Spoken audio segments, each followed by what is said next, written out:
Does true love still exist in a world that judges you by the color of your skin and the size of your bank account? Marcus Johnson sat alone in his penthouse apartment, staring out at the glittering city skyline. At 35 years old, he had everything money could buy: the luxury cars in his private garage, the designer suits in his walk-in closet, the priceless art on his walls. He was a self-made billionaire, a tech entrepreneur who had built his fortune from absolutely nothing. His innovative software had revolutionized the industry, making him one of the youngest black billionaires in America. But tonight, none of that mattered, because his heart was empty. Marcus took a sip of his wine and shook his head. He had just returned from another high society dinner, another evening of forced smiles and shallow conversations. The women who approached him only saw dollar signs. They didn't see Marcus, the kid from the South Side who used to fix computers in his grandmother's basement.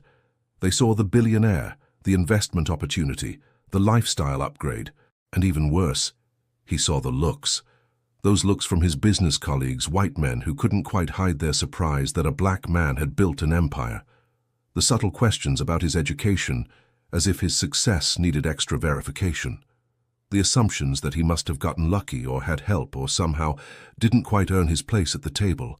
Just last week at a tech conference in Silicon Valley, a prominent investor had asked him, "So Marcus, what's your background? Where did you really come from?" The emphasis on "really" stung like a slap, as if his resume wasn't enough, as if his billions weren't proof enough. Marcus set down his glass and whispered to himself, "Money can buy everything except what matters most: respect, real connection, love." The loneliness was crushing him. The next evening, Marcus's childhood friend Jerome stopped by. Jerome had been with Marcus since the beginning, back when they were just two black kids with big dreams and empty pockets. Now Jerome was a successful lawyer, sharp as a blade, and loyal to the core. Jerome walked into the living room and immediately saw the sadness in his friend's eyes. "Man, you look like someone stole your last dollar." Marcus laughed bitterly. "I wish it was that simple. At least I could make more money.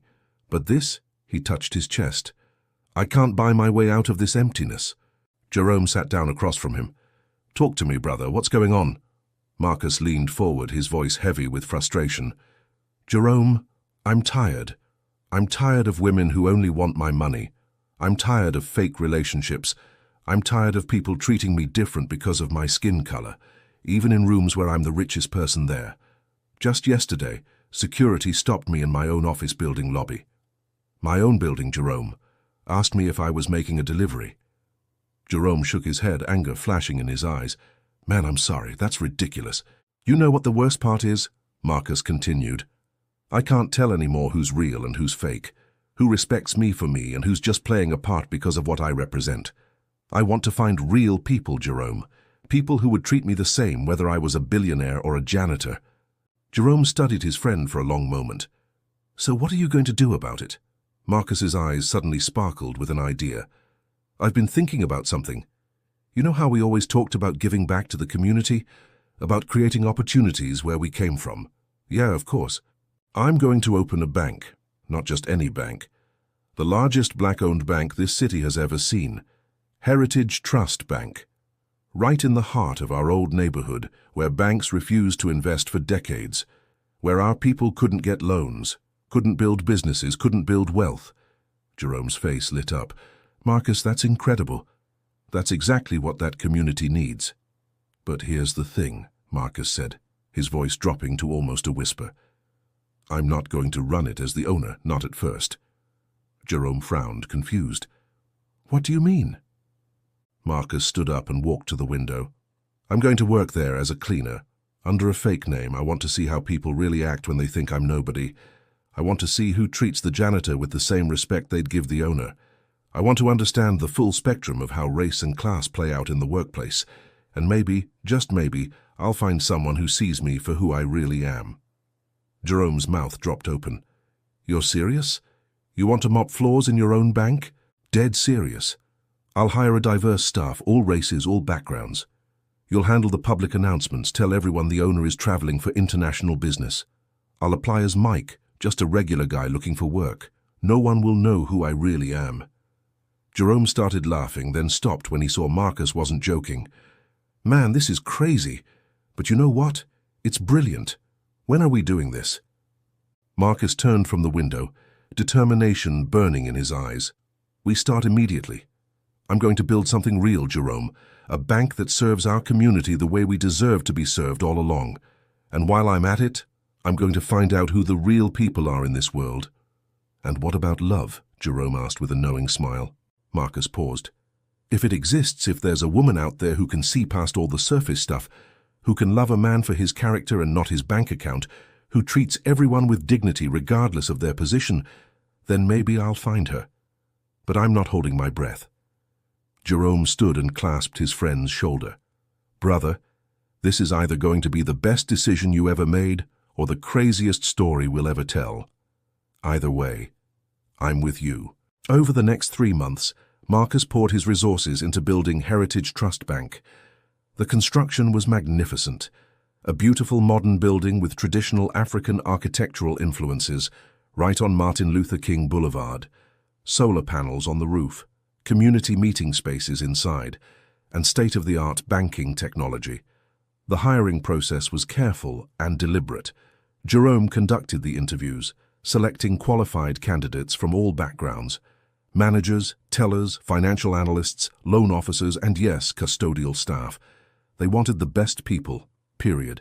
On a quiet Tuesday morning, Marcus Johnson, billionaire, walked into the bank's HR office. But he wasn't Marcus anymore.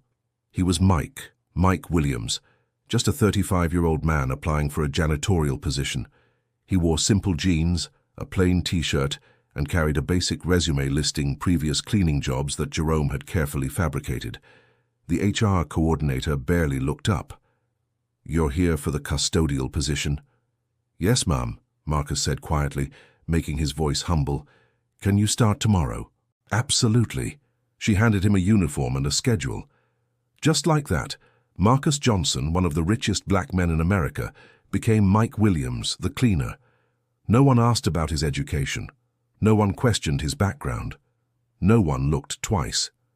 As he walked out of that office holding his janitor's uniform, Marcus smiled to himself. The experiment had begun. But he had no idea what he was about to discover. He had no idea that his carefully planned test would lead him to truths more painful and more beautiful than he ever imagined. And he definitely had no idea that in just a few days he would meet a woman who would change everything. The game was set. The stage was ready. And Marcus Johnson was about to get the education of his lifetime. The morning of Heritage Trust Bank's grand opening was electric. The sun rose over Martin Luther King Boulevard, casting golden light on the building's impressive glass facade. News vans were parked outside. Community members gathered on the sidewalk, taking pictures. This wasn't just another bank opening. This was history. The largest black-owned bank in the city, right in the heart of a neighborhood that had been economically strangled for generations. Inside the main lobby, over 60 newly hired employees stood in neat rows, dressed in their professional best. Managers in sharp suits, tellers in crisp uniforms, financial analysts with leather portfolios, and in the very back, almost invisible, the custodial staff in their simple grey uniforms. Marcus, now known as Mike, stood among them. He kept his head slightly bowed, playing his role perfectly. Next to him was Winston, a 58-year-old black man with silver in his hair and wisdom in his eyes. Winston had been cleaning buildings for 30 years, and his weathered hands told stories of hard work and quiet dignity. Jerome walked to the front of the room, looking every bit the successful lawyer in his tailored navy suit. The room fell silent. "Good morning, everyone, and welcome to Heritage Trust Bank," Jerome began, his voice strong and clear. "Today marks a historic moment for this community. This bank represents more than just financial services. It represents opportunity, empowerment, and a commitment to serve neighborhoods that have been overlooked for far too long." Applause filled the room. Marcus watched carefully, noting who clapped enthusiastically and who offered polite, measured applause. Jerome continued, "Now I know you're all eager to meet the owner, Mr. Marcus Johnson. Unfortunately, Mr. Johnson is currently traveling abroad for critical international business meetings. He sends his regards and wants you to know that he has personally selected each of you for your qualifications and your commitment to excellence. He expects nothing but professionalism, integrity, and respect for every single person who walks through these doors, whether they're customers or colleagues. Marcus noticed the reactions. Several white employees exchanged glances. He could almost read their thoughts. Of course the black owner isn't here, probably not even real. One white manager, Greg Patterson, a tall man in his 40s with slicked-back blonde hair, leaned toward Jennifer Walsh, a white woman with sharp features and expensive jewelry. "International business meetings," Greg whispered with a smirk. More like he doesn't actually know how to run a bank. Jennifer covered her mouth to hide her laugh. Marcus felt anger rise in his chest, but forced himself to remain still. This was exactly what he came to see. Jerome wrapped up his speech. "Remember, this bank will be under professional management, and Mr. Johnson has eyes everywhere. He expects the best from every single one of you. Let's make Heritage Trust Bank a model of excellence. Now, department heads, please gather your teams." The room broke into organized chaos. Greg Patterson immediately stepped forward, his voice booming. "All right, loan officers and financial analysts over here. Let's establish who's in charge." No one had appointed Greg as the lead manager, but he assumed the position naturally, and no one challenged him. Jennifer did the same with the tellers, organizing them with the confidence of someone who expected to be obeyed. Marcus watched as the black employees, even those with impressive qualifications, seemed to instinctively defer to the white managers. It was subtle, but it was there. A lowering of eyes, a softening of voice, a step backward. One young black analyst named Travis, who had an MBA from Howard University, tried to offer a suggestion about customer service protocols. Greg cut him off mid-sentence. "Travis, let's let the experienced people handle strategy. You just focus on learning the systems, okay?" Travis's jaw tightened, but he nodded. "Yes, sir." The sir hung in the air like a surrender.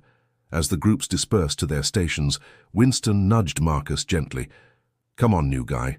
Let me show you where we keep our supplies."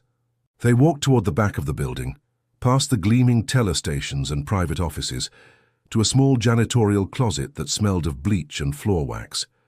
Winston pulled out mops, buckets, and cleaning solutions. "What's your name, young brother?" Winston asked. Mike Williams." Winston extended his hand. "Winston Baker. Been cleaning buildings since before you were born, probably. Welcome to the bottom of the ladder." Marcus shook his hand firmly. "Thank you. I'm just grateful to have work." Winston studied him for a moment, his eyes sharp. "You seem different. You talk different. You carry yourself different." Marcus's heart skipped. Had Winston already figured him out? "What do you mean?" "I mean you got something in you. I can see it. But let me give you some advice, Mike. Keep your head down in this place. I've worked in enough buildings to know how this goes." "How what goes?" Winston's voice dropped low. "The racial politics. Even in a black-owned bank, in a black neighborhood, the white folks gonna act like they run things, and some of our own people gonna let them. You saw it in there. Greg and Jennifer ain't even been here 2 hours, and they already acting like they own the place." Marcus felt his pulse quicken. Why does everyone just accept it? Winston sighed deeply. "Because that's how the world works, son. Black folks, even educated ones, been trained to defer. It's survival.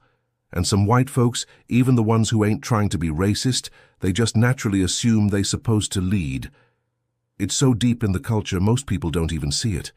"That's not right," Marcus said, his voice harder than he intended. "No, it ain't," Winston agreed. "But right don't pay the bills. You want my advice? Do your job, stay quiet, and don't make waves. These cleaning jobs might not be glamorous, but they steady. And for black men like us, steady work is a blessing." Marcus wanted to scream. He wanted to reveal himself right then and there, but he held back. He needed to see more. They spent the morning cleaning the main lobby. Marcus mopped floors while Winston wiped down windows. From his position, Marcus had a perfect view of everything happening in the bank. He watched Greg dismiss a black teller's question with barely concealed irritation. He watched Jennifer speak slowly and loudly to an older black employee, as if the woman was hard of hearing or simple-minded, when she was neither. He watched a white loan officer named Brad physically step in front of a black colleague, to take credit for closing a practice customer file during training. But what hurt even more was watching some of the black employees accept it. Watching them shrink. Watching them smile and nod when they should have spoken up. Watching internalized oppression play out in real time. During the lunch break, Marcus sat in the small break room designated for custodial and facilities staff. It was separate from the main employee cafeteria, smaller and less comfortable. Winston unpacked a simple sandwich, while Marcus ate the lunch he'd brought from home. "Have you seen that fool Greg yet?" Winston asked, shaking his head. "Already talking about efficiency standards and performance metrics like he invented banking." Before Marcus could respond, they heard voices from the hallway. Greg and Brad were walking past, their conversation clearly audible. "I'm telling you, Brad, give it 6 months," Greg was saying. "This whole black-owned bank thing is a nice PR story, but when the owner finally shows up, if he even exists, he's going to realize he needs experienced leadership. That's where people like us come in." Brad laughed. "You think they'll make you regional director? I'm counting on it. These community banks always start with good intentions, but they don't understand real finance. They'll need people who actually know what they're doing." Their voices faded as they walked away. Winston met Marcus's eyes. The pain in the older man's face was profound. "You hear that? That's what we're up against. They don't even think we can run our own bank." Marcus's hands balled into fists under the table. His bank, his vision, his billions that built this place. And white managers who'd been here for 4 hours were already planning to take over. "Winston," Marcus said carefully, "what if someone stood up to them?" Winston looked at him sadly. "Then that someone would be looking for a new job. Mike, I know you young and got fire in you, but trust me, the system always wins, always. Best thing we can do is keep our heads down, do good work, and hope for small mercies." As they returned to their cleaning duties that afternoon, Marcus made mental notes of everything, every microaggression, every assumption, every moment of casual racism disguised as professionalism. Jennifer snapping her fingers at a black janitor to clean up a spill she could have easily wiped herself. Greg speaking over a black financial analyst in a meeting, then later praising a white analyst who said the exact same thing. A white teller named Ashley visibly clutching her purse tighter when Winston walked past, as if a 58-year-old grandfather was a threat. But Marcus also saw something else. He saw black employees helping each other quietly, sharing information, covering for one another. He saw a young Latina teller named Maria treating everyone with genuine warmth. He saw an Asian American manager named David Lin pushing back, subtly against Greg's overreach. Not everyone was part of the problem, but the problem was undeniably there. As the first day ended and employees filed out, Marcus stayed behind, slowly mopping the lobby floor. Jerome came down from his temporary office upstairs. "So?" Jerome asked quietly. "What did you see?" Marcus didn't look up from his mop. "Everything I feared and more. This is going to be harder than I thought. Want to end the experiment?" "No," Marcus said firmly. "I'm just getting started. Because if it's this bad on day one, I need to see how deep it really goes."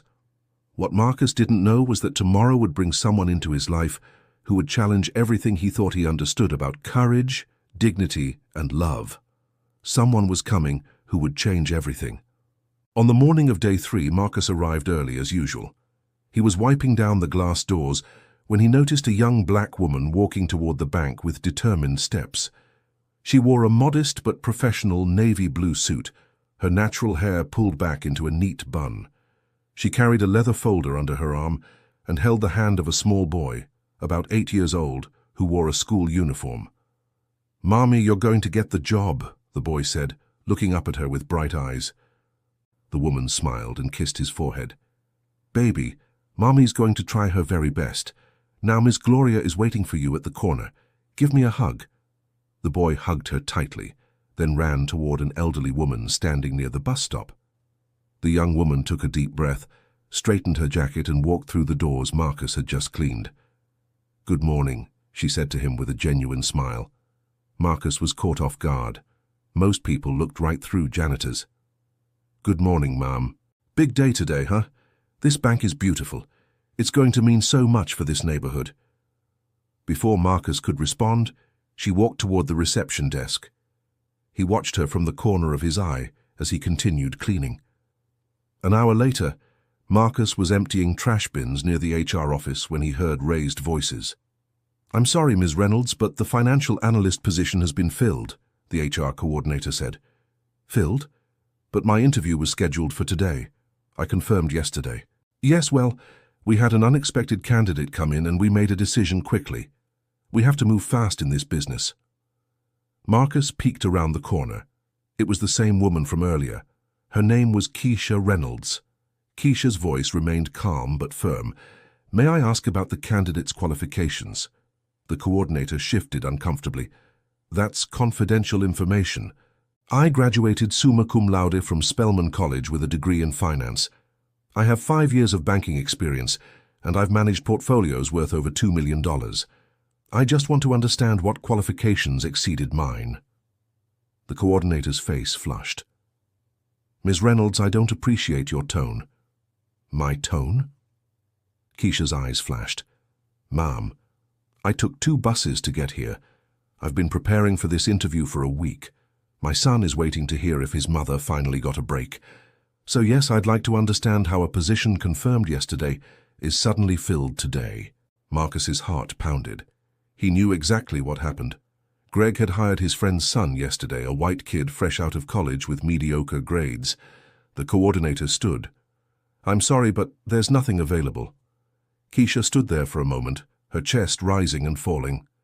Marcus saw her blink back tears, but then something shifted in her face. Steel replaced sadness. "Ma'am, I didn't come here to leave empty-handed. Do you have any openings? Any position at all?" "Ms. Reynolds, you're overqualified for—" "I don't care, I need work, I have a son depending on me. Do you have anything?" The coordinator sighed. "We need a custodian, but someone with your background, I'll take it. When do I start?" "You can't be serious." Keisha's voice was quiet, but powerful. "I would rather sweep floors in a black-owned bank than sit at home wondering how I'm going to feed my child. I'll take the position." 10 minutes later, Keisha walked out wearing a grey custodial uniform. Her head was still high, her dignity intact. Marcus watched her meet Winston in the supply closet. The older man's eyes widened. "Young sister, I heard what happened in there. I'm so sorry." Keisha smiled sadly. "It's not your fault, sir. It's just life. But I'm not defeated. Not yet." Winston shook his head in admiration. "What's your name, daughter?" "Keisha. Keisha Reynolds." "Well, Keisha, you just earned my respect. Not many people would do what you just did." As Winston showed Keisha the basics, Marcus stood frozen. He had just watched someone turn rejection into resilience in real time. He had watched a woman with a finance degree accept a mop with grace. He had seen dignity in its purest form. "Mike, you okay?" Winston called out. Marcus blinked. Yeah, I'm good."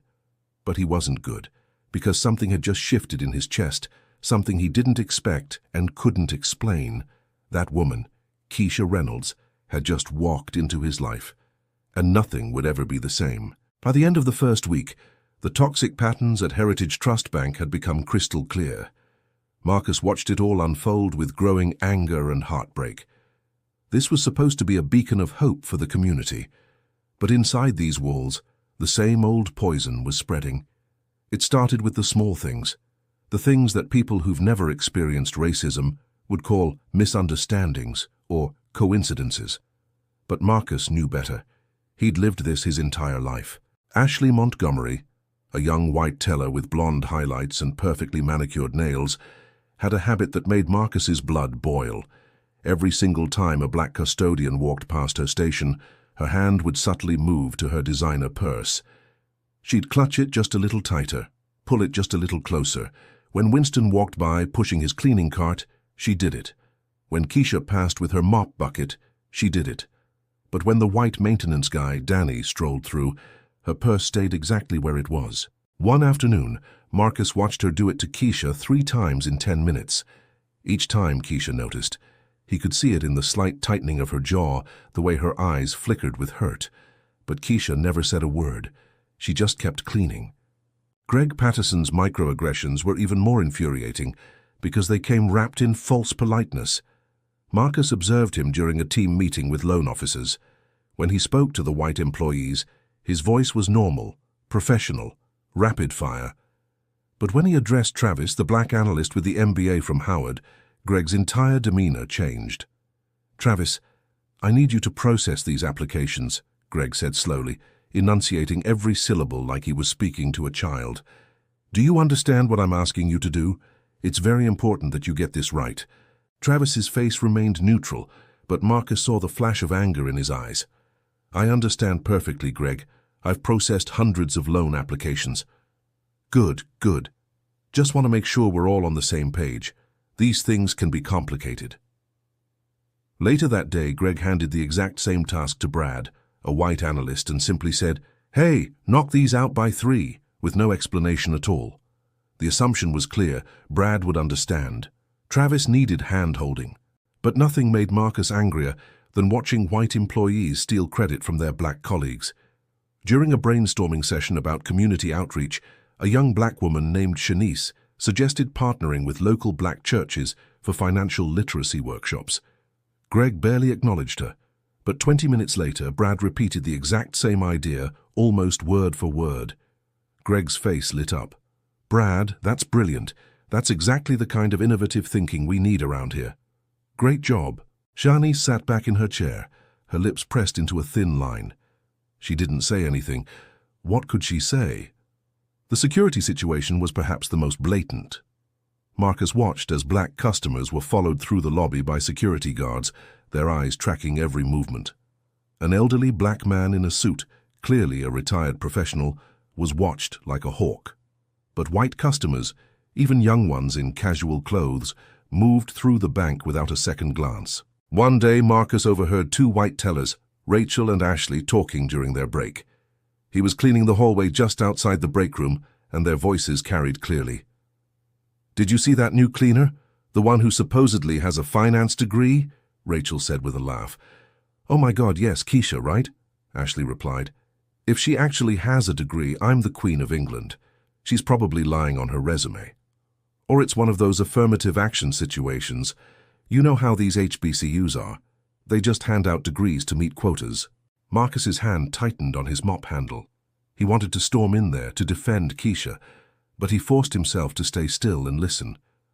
Rachel continued. "I heard she has a kid. No ring on her finger either. Probably collecting welfare and working here under the table." "Of course she does. These women always have kids they can't afford. Then they want handouts from the rest of us." Ashley lowered her voice conspiratorially. "Between you and me, I don't understand why Greg hired so many of them. I know it's a black-owned bank, but we still have standards." They both laughed. Marcus felt sick. This was happening in his bank, in the institution he'd built to uplift his community. He looked down the hall and saw Keisha coming around the corner with her cleaning supplies. She'd heard everything. Her eyes were wet, but her face remained composed. She walked past the break room without saying a word, her head held high. When she saw Marcus standing there, she gave him a small, sad smile that broke his heart. "You okay?" he whispered. "I'm used to it," she whispered back, and kept walking. But Marcus's own experiences as Mike were equally devastating. One afternoon he was cleaning the executive hallway when Richard Morrison, a white senior manager in his 60s, approached him. "Boy, did you finish cleaning the conference room?" Richard asked without looking up from his phone. Marcus froze. Boy. A 35-year-old man called Boy, like it was the 1950s. "Yes, sir, it's done," Marcus replied through clenched teeth. Richard finally looked at him, his eyes cold and dismissive. "Make sure you do it properly. We have important clients coming. Can't have it looking sloppy." Later that week, Greg struck up a conversation with Marcus while he was emptying trash bins. "So, Mike, where'd you work before this?" "Various places. Cleaning, maintenance work," Marcus answered carefully. Greg leaned against the desk, arms crossed. "Ever been in any trouble? You know, with the law?" Marcus's head snapped up. "Excuse me?" "Just asking, man. No offense. It's just, a lot of guys in your situation have had run-ins, background checks and all that. Just curious." "My situation?" Marcus's voice was dangerously low. Greg raised his hands defensively. Hey, don't get sensitive. I'm just saying custodial work, you know how it is. I'm just making conversation. No white employee was ever asked if they had a criminal record during casual conversation. Marcus knew that with absolute certainty. The financial humiliation cut deepest. One day Marcus was cleaning near a group of white employees discussing investment strategies. He paused, genuinely interested in their conversation about municipal bonds. Brad noticed him listening and laughed. Don't worry about it, Mike. This stuff is way over your head, just complicated finance talk. You focus on keeping those floors shiny, all right? Marcus had literally invented financial software that revolutionized municipal bond trading. He'd given lectures at Wharton, and now he was being told that basic investment concepts were over his head. Even security treated him differently. On 3 separate occasions, Marcus was stopped by security and asked to show his employee ID, even though he was clearly wearing his uniform. Meanwhile, white employees walked past the same guards without being questioned once. One evening, as Marcus and Winston were closing up, the older man sat down heavily on a bench. "You seeing it now, ain't you?" Winston said quietly. "The way they look at us, the way they talk to us, like we're less than." Marcus sat beside him. "How do you deal with it, Winston? How do you come here every day?" Winston's eyes were tired. "Because I got grandkids to feed, because I got bills to pay, because at my age, with my education level, nobody else gonna hire me. So I swallow my pride, I keep my head down, and I survive. That's what we do, Mike. We survive. But don't you get angry?" "Angry?" Winston laughed bitterly. "Son, I've been angry for 40 years. But anger don't pay rent. Anger don't put food on the table. So I turn it into something else. I turn it into endurance." Marcus thought about Keisha, walking past that break room with her head high despite the vicious words. He thought about Travis, accepting Greg's condescension with quiet dignity. He thought about Shanice, watching her idea get stolen without protest. They weren't weak, they were warriors, fighting a battle that never ended with weapons that never seemed enough. As Marcus drove home that night in his modest car, still in character, he made a decision. He'd seen enough. He'd felt enough. Soon, very soon, it would be time to reveal the truth. But first, something would happen that would force everything into the light sooner than he planned. Something involving Keisha. Something that would test every single person in that bank. And when it happened, Marcus would have to make an impossible choice. It was a Tuesday afternoon just after lunch. The bank was moderately busy, customers flowing in and out. Marcus was wiping down the ATM machines in the lobby when he heard a phone ring sharply. He looked up and saw Keisha pull her cell phone from her pocket. Her face went from calm to terrified in seconds. "What? When? Is he breathing okay?" Her voice cracked with panic. Marcus stopped cleaning and watched as Keisha's hands began to shake. "I'm coming right now. Tell him Mommy's coming. Keep him calm, please, just keep him calm. Just keep—" She ended the call and stood frozen for a moment, her chest heaving. Then she grabbed her cleaning cart and rushed toward the front desk where Rachel and Ashley were stationed. Marcus and Winston followed at a distance, concerned. "Please, I need help," Keisha said, her voice breaking. "My son, Jamal, he's having an asthma attack at school. They've called an ambulance, but I need to get to the hospital. I need money for the copay and his medication. Please, can I get an emergency advance on my salary?" Rachel looked up slowly, her face completely unmoved. "An advance, Ms. Reynolds? You've been here less than 2 weeks. I know, but this is an emergency. My son can't breathe properly. They're taking him to County General right now. I just need enough to cover the emergency room copay and his prescription. Maybe $200. I'll pay it back from my next check, I promise." Ashley leaned back in her chair and crossed her arms. "We can't just hand out money, Keisha. That's not how banking works. There are policies and procedures. My son is 8 years old and he's struggling to breathe." Keisha's voice rose, tears streaming down her face now. "Please, I'm begging you. I work here. I've been here every single day, on time, doing my job. I just need help." Rachel's voice turned cold. "Maybe you should try social services. They have programs for situations like this." The implication hung in the air like poison.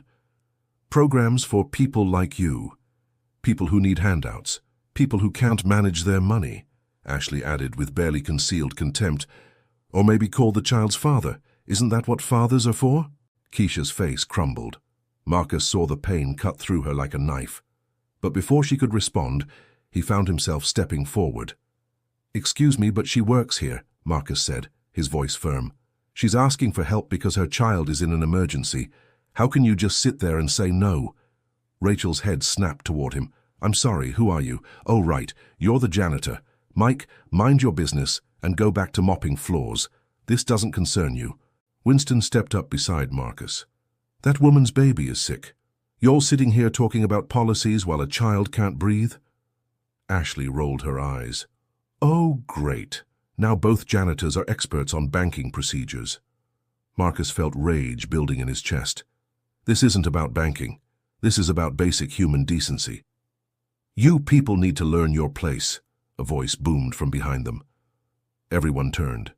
Greg Patterson stood there, arms crossed, his face red with anger. "You people?" Marcus repeated slowly. "What exactly do you mean by that?" "I mean employees who are overstepping their boundaries," Greg said, though everyone knew exactly what he meant. "Keisha, the answer is no. We have policies for a reason. You cleaners, get back to work before I write you up for insubordination." Keisha sobbed openly now, her phone ringing again. She answered it, her voice desperate. "I'm trying, baby. Mommy's trying to get the money. Just hold on." The lobby had gone quiet. Customers watched the scene unfold. Some looked uncomfortable. Others looked away. Then a calm, deep voice cut through the tension. "What's going on here?" Everyone turned. James Thompson, the senior operations manager, walked toward them. James was a distinguished black man in his 50s, with salt and pepper hair, and the kind of presence that commanded respect. He was one of the few genuinely qualified managers who'd been hired based on merit, not connections.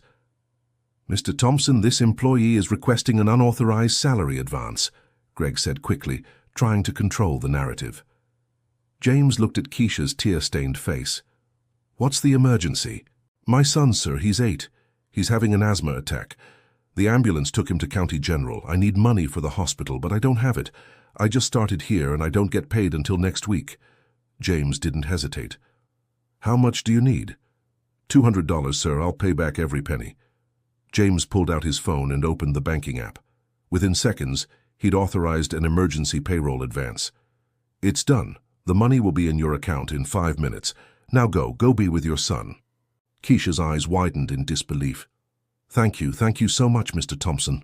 God bless you." She grabbed her purse and ran toward the door. Greg stepped toward James, his voice tight with anger.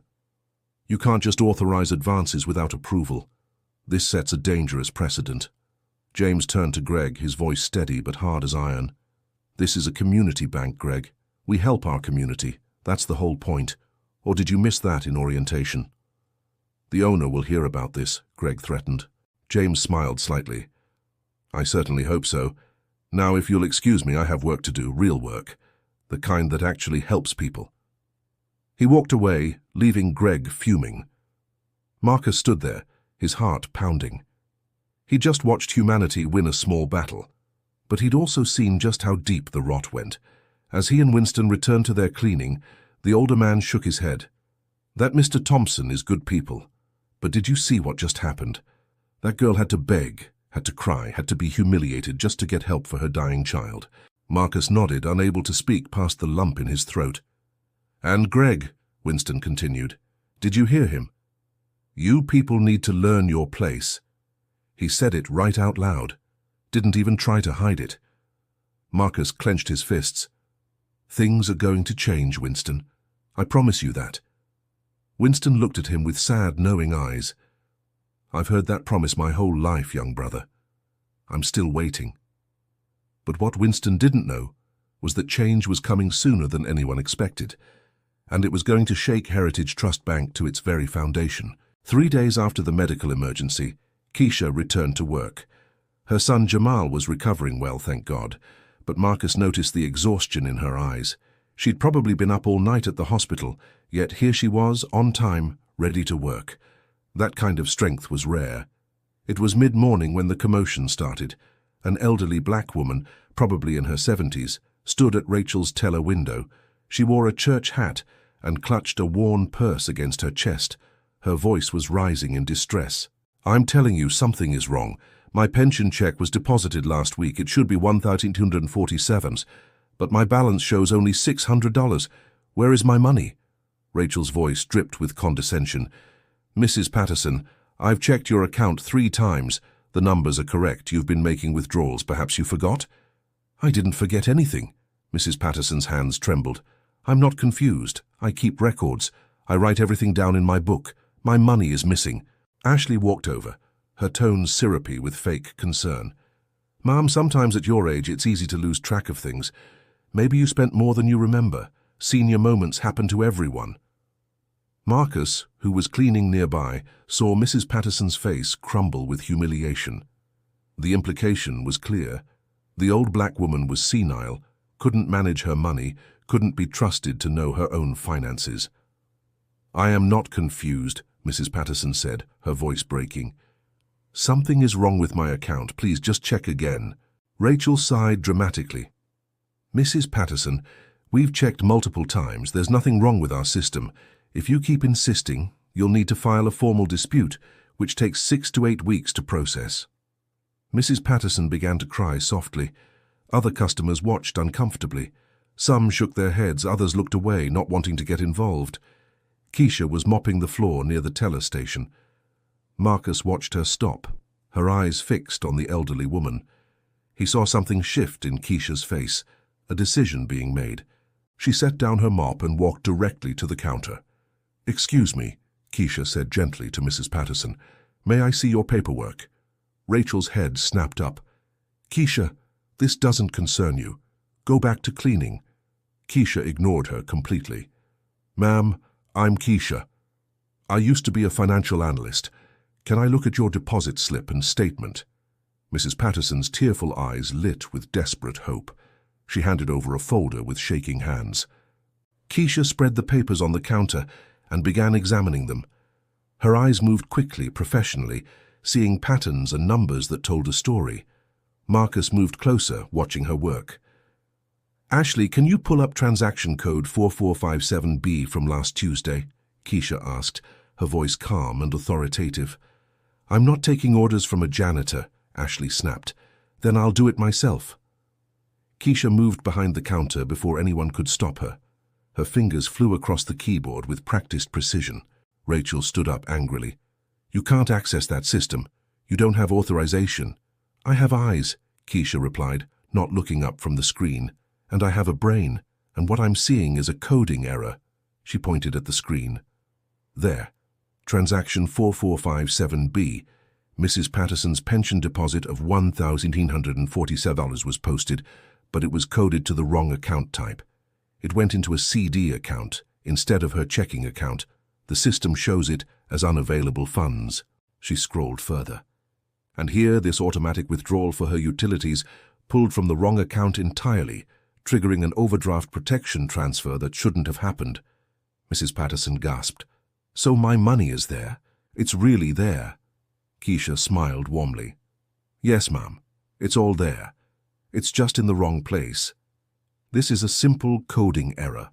It happens when transaction codes are manually entered incorrectly. It'll take me about 3 minutes to fix." Rachel's face had gone pale. "You can't just make changes without authorization." "Then get someone with authorization," Keisha said firmly, "because this woman's money has been sitting in the wrong account for 8 days, and she's been charged fees for overdrafts that weren't her fault." Just then, the bank doors opened and a tall black man in an expensive suit strode in. He looked around with sharp, intelligent eyes until he spotted Mrs. Patterson. "Mama!" He rushed over. "I came as soon as I got your message. What's going on?"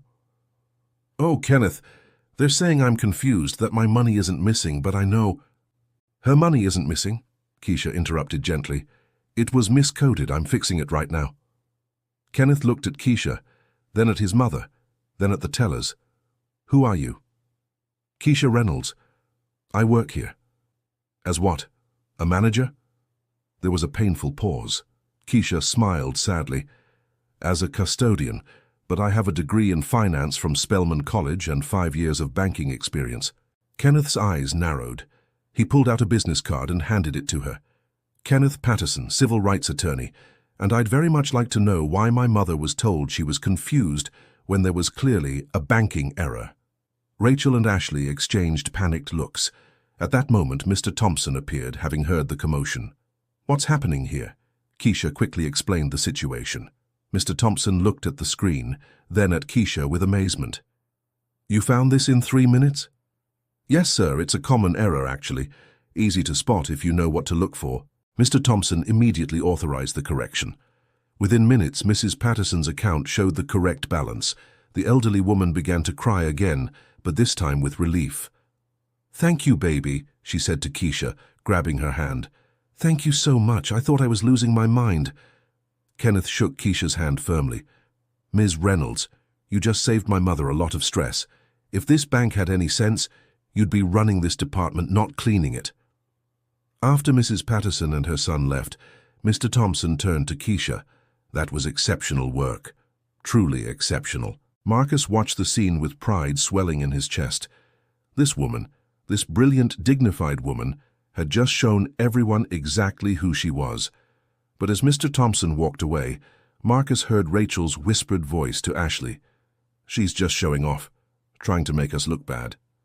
Ashley nodded. "Probably cheated her way through that HBCU. You know how those schools are. They pass anyone." Another white employee overhearing added quietly, "I bet she had help. Someone probably did her homework for her." The poison spread quickly. By lunch, Marcus heard at least 5 different white employees question Keisha's credentials, her intelligence, her integrity. They couldn't accept that a black woman cleaning floors was smarter than they were, so they created narratives to protect their egos. But Marcus had seen the truth. He'd watched genius at work. He'd witnessed grace under pressure. And he'd also witnessed something else. He'd started to feel something he thought he'd never feel again. He was falling for Keisha Reynolds. And that both terrified and excited him.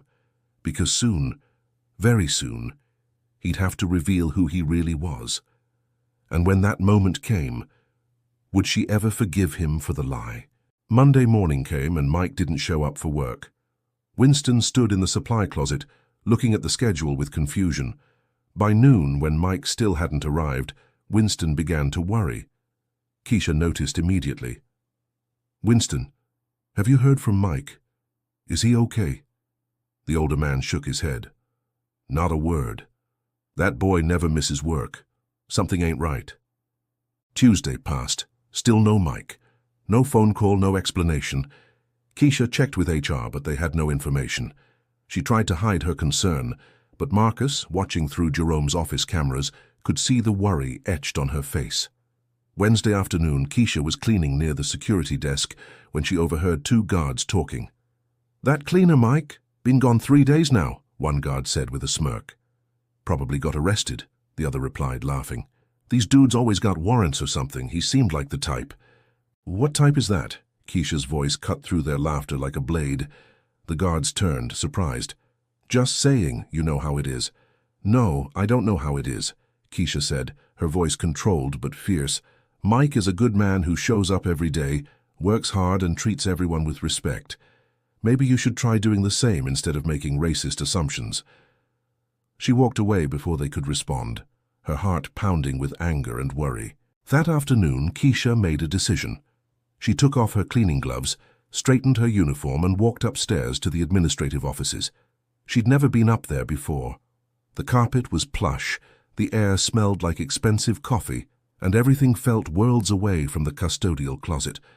She knocked on Jerome's door. "Come in," his voice called. Keisha entered nervously. Jerome looked up from his desk, surprised to see a custodian in his office. "Sir, my name is Keisha Reynolds. I work downstairs in custodial services. I'm sorry to bother you, but I need to talk to you about one of my co-workers." Jerome set down his pen, his full attention on her. "Go ahead." "It's Mike Williams. He hasn't been to work in 3 days. Nobody knows where he is or if he's okay. I know this might sound strange, but Mike is a good person.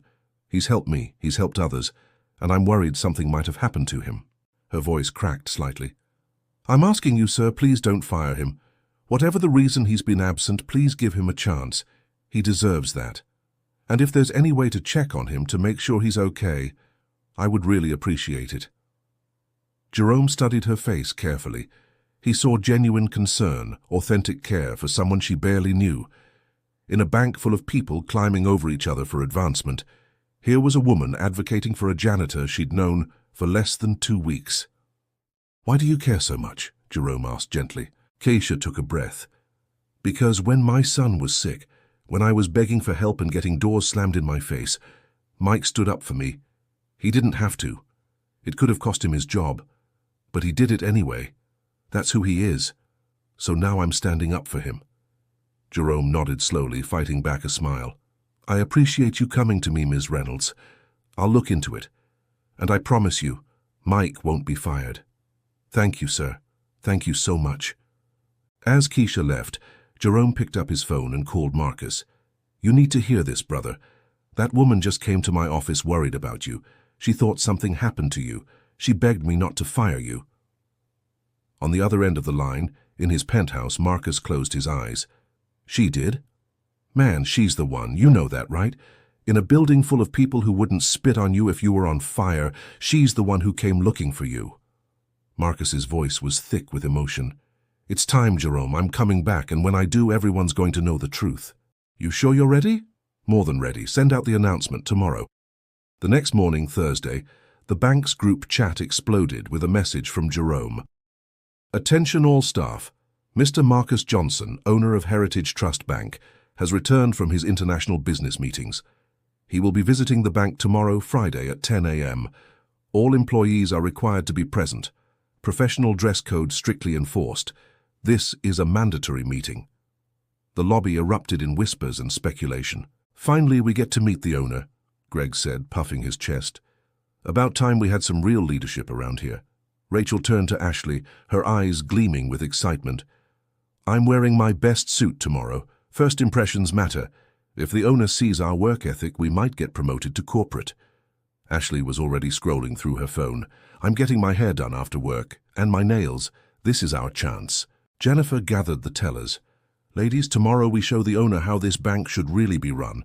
Professional, efficient, no nonsense. Let's make sure he knows who the real assets are around here." Brad leaned toward Greg. "You think he's actually black? Or is that just for PR?" Greg laughed quietly. "Even if he is, he's probably one of those Ivy League types. Not like the ones we have working here. He'll understand the importance of real management." Rachel added with confidence, "Finally, real leadership. Someone who will appreciate quality work and not waste time on social justice nonsense." Down in the custodial closet, Winston sat heavily on a crate. "They saying the owner coming tomorrow, big fancy billionaire. Probably fly in on a private jet, shake some hands, take some pictures, then disappear again." Keisha folded a cleaning cloth thoughtfully. "I just hope he's a good man. I hope he cares about what's happening in his bank." "Why would he?" Winston said wearily. "Rich folks don't care about people like us. We're invisible." But Keisha shook her head. "This is a black-owned bank in a black neighborhood. He built it for a reason. Maybe he's different. Maybe he actually cares." Winston wanted to believe her, but decades of disappointment had taught him better. That night, Marcus stood in his closet looking at his suits. Tomorrow the mask would come off. Tomorrow Mike Williams would disappear, and Marcus Johnson would step into the light. He thought about Keisha's face when she realized he'd been lying to her. Would she understand? Would she forgive him? Or would she see him as just another rich man playing games with people's lives? His phone buzzed. A text from Jerome. "You ready for this?" Marcus typed back. "Ready or not, it's time for the truth." He set down his phone and looked at his reflection in the mirror. Tomorrow, everything would change. Tomorrow, Heritage Trust Bank would never be the same. And tomorrow, Marcus would discover whether the love he was beginning to feel could survive the weight of his deception. The game was almost over, but the real test was just beginning. Friday morning, 9:45 a.m., every employee of Heritage Trust Bank stood in the main lobby, arranged in neat rows. Managers in front, tellers in the middle, custodial staff in the back. The air buzzed with nervous energy and speculation. Keisha stood beside Winston, both still in their grey uniforms. Her heart felt heavy. Mike had been gone for 4 days now, and she couldn't shake the worry that something terrible had happened to him. At exactly 10 a.m., the elevator doors opened. A man stepped out, and the entire room fell silent. He was tall, commanding, dressed in a perfectly tailored charcoal suit that probably cost more than most people's monthly salary. His shoes gleamed. His presence filled the space. He wore designer glasses and moved with the confidence of someone who owned everything he surveyed, because he did. The man removed his sunglasses slowly, deliberately, letting everyone see his face. Winston's mop clattered to the floor. Keisha's hand flew to her mouth. Rachel went pale as a ghost. Greg's smug smile froze and shattered. "No," Ashley whispered. "That's not possible." It was Mike, but it wasn't Mike. It was Marcus Johnson. The janitor was the billionaire. The cleaner was the owner. The man they had dismissed, mocked, insulted, and looked down upon was the man who owned the entire building they stood in. "Good morning," Marcus said, his voice deep and steady, nothing like the humble, quiet tone he'd used as Mike. "My name is Marcus Johnson, and I own Heritage Trust Bank." The silence was deafening. You could have heard a pin drop on the marble floor. Marcus walked slowly through the crowd, his eyes scanning every face. "I'm sure many of you are confused right now. Some of you are terrified, and you should be." He stopped in the center of the room. "For the past 3 weeks I've been working here, not as the owner but as Mike Williams, a custodian. I mopped your floors, I cleaned your toilets, I emptied your trash, and I watched. I watched everything." Greg's face had turned red. Jennifer looked like she might faint. Marcus continued, his voice growing stronger. "I built this bank with a vision of an institution that would serve our community with dignity, respect, and equality. A place where everyone, regardless of their race or position, would be valued. A place that would break the cycles of discrimination that have plagued our people for generations." He paused, letting his words sink in. "But what I witnessed here broke my heart." He turned toward the white managers. "I watched some of you assume leadership simply because of the color of your skin. Nobody appointed you as leaders, but you took those positions naturally, as if it was your birthright, and everyone let you." Greg stared at the floor. "I heard racist comments disguised as casual conversation. I was called boy by a manager old enough to know exactly what that word means when said to a black man." He looked directly at Richard Morrison, who looked away in shame. "I was asked if I had a criminal record during small talk, as if being a black man in custodial work automatically meant I'd been to prison. I was told that financial concepts were over my head, even though I have 2 degrees from MIT and invented software that revolutionized the industry." Shocked gasps rippled through the crowd. Marcus's voice grew harder. "I watched black customers followed by security, while white customers walked freely. I saw purses clutched tighter when black employees walked past.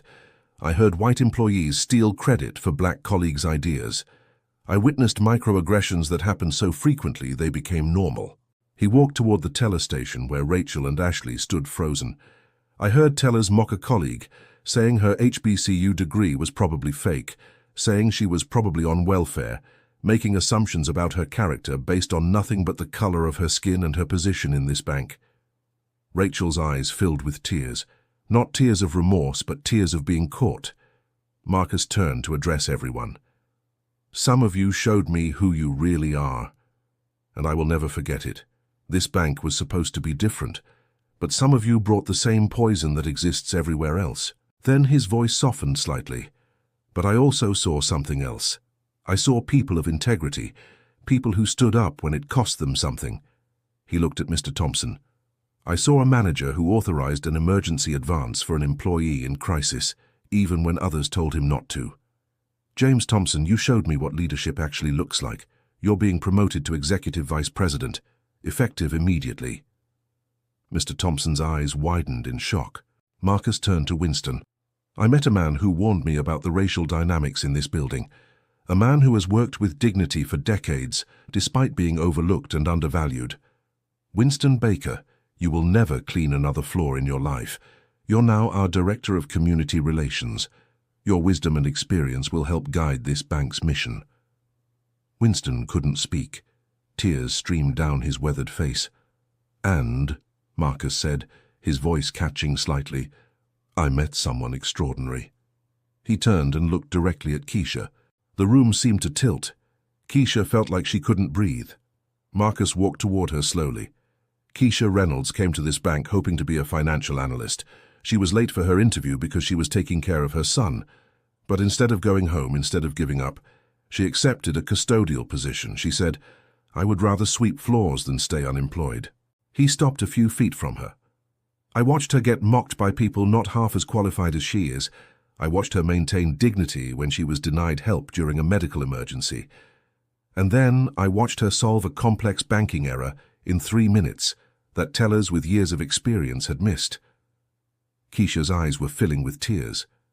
"Keisha Reynolds," Marcus said formally, "you are hereby promoted to Senior Vice President of Operations. You will help me rebuild this institution into what it was always meant to be." The room erupted in scattered applause, but Keisha didn't move. She just stared at him, her face a mixture of shock, confusion, and something else, something that looked like betrayal. "I need to speak with you," Marcus said quietly. "Please." Keisha's voice came out as a whisper. "You're Mike." "My real name is Marcus." "But yes, I was Mike." "You lied to me." "I can explain." "You lied to me," she repeated louder now. Her voice shook with emotion. "You stood next to me every day. You listened to me pour my heart out. You watched me struggle, watched me beg for money for my sick son, watched me get humiliated, and you said nothing." At the reception, Marcus pulled Keisha close. "Thank you for giving me a second chance. Thank you for becoming a man worthy of it," she replied with a smile. They danced under the stars, surrounded by love and community and hope. Heritage Trust Bank continued to grow, but more importantly, it continued to serve. It provided capital to businesses that had been denied. It gave mortgages to families who'd been redlined. It created wealth in a community that had been systematically impoverished. And at the center of it all were Marcus and Keisha Johnson, partners in business and life, proving that love and justice could coexist, proving that when people choose to do better, real change is possible, proving that sometimes the most powerful thing you can do is see people for who they really are and treat them with the dignity they deserve. The bank's motto became, "Where everyone is valued, everyone belongs, and everyone rises together." And this time they meant it. True love exists not in perfection, but in growth. Real change happens not through grand gestures, but through daily choices to do right by one another. And justice isn't just a concept, it's something we build together. One decision, one action, one relationship at a time. If you believe in second chances, in accountability, in love that transforms, and in communities that rise together, share this story. Because the world needs more Marcus Johnsons who are willing to learn, more Keisha Reynolds who demand better, and more institutions that actually serve the people they claim to represent.